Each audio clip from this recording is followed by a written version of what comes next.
दिल्ली की एक तंग सी कॉलोनी में एक छोटे से कमरे में रोहित अपनी माँ और छोटे भाई अमन के साथ रहता था।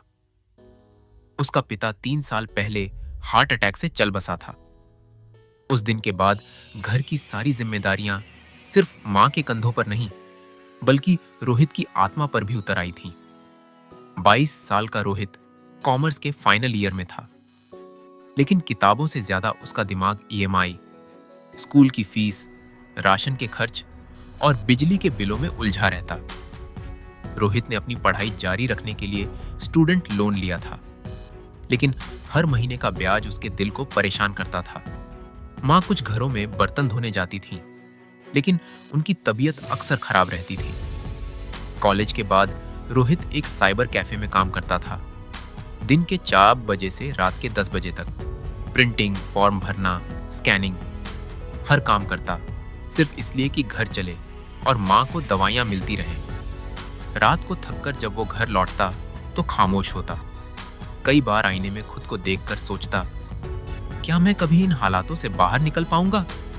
एक दिन कॉलेज में उसके प्रोफेसर देव सर ने उसे रोका। रोहित, सब ठीक है ना? चेहरा थका हुआ और आंखों में बोझ दिख रहा है, उन्होंने कहा। पहले रोहित चुप रहा, फिर उसकी आंखें भर आईं। सब कुछ उसने बता दिया। पिता की मौत, मां की तकलीफ, लोन का बोझ और छोटे भाई की पढ़ाई। देव सर ने बस एक बात कही, बेटा, एक बार में एक समस्या हल करो। हर दिन की एक छोटी जीत एक दिन तुम्हें बड़ा बना देगी। उस रात रोहित ने पहली बार गहराई से सोचा। शायद यही टर्निंग पॉइंट था। अगले दिन उसने एक पुरानी सी डायरी खरीदी और लिखा, आज सिर्फ एक काम अच्छा करूंगा। पहले दिन उसने साइबर कैफे में RS20 ज्यादा कमाए। दूसरे दिन उसने अमन को स्कूल से लाकर होमवर्क कराया।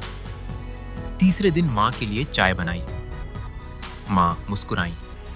हर दिन की एक छोटी जीत, लेकिन दिल के अंदर एक नया विश्वास पैदा हो रहा था।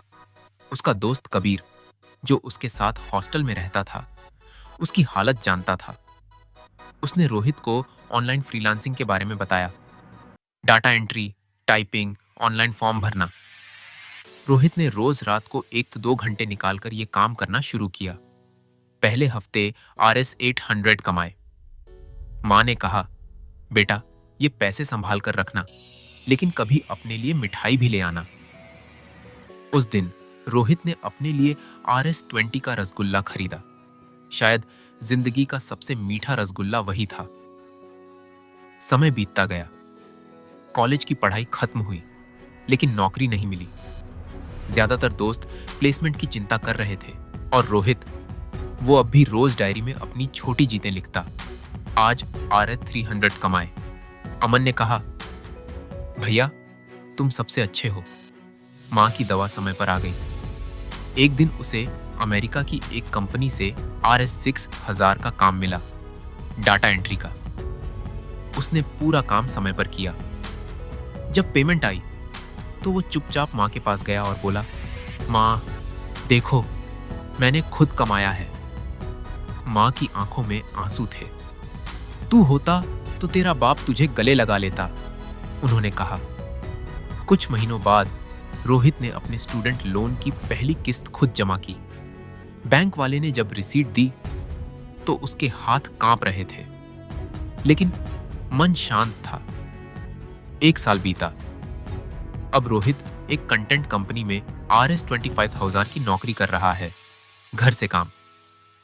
छोटा भाई स्कूल की पढ़ाई में अच्छा कर रहा है। माँ अब पहले से ज्यादा खुश रहती हैं और रोहित अब भी वही डायरी लिखता है। अब उसमें लिखा होता है, आज मैंने 2 परेशान छात्रों को फ्री में गाइड किया। आज मैंने एक NGO को RS500 डोनेट किए। आज मैं वो बन गया जिसका मैं खुद इंतजार करता था। सीख, जिंदगी एक साथ सब ठीक नहीं करती, लेकिन हर दिन की एक छोटी जीत जिंदगी को जीतने की ताकत देती है।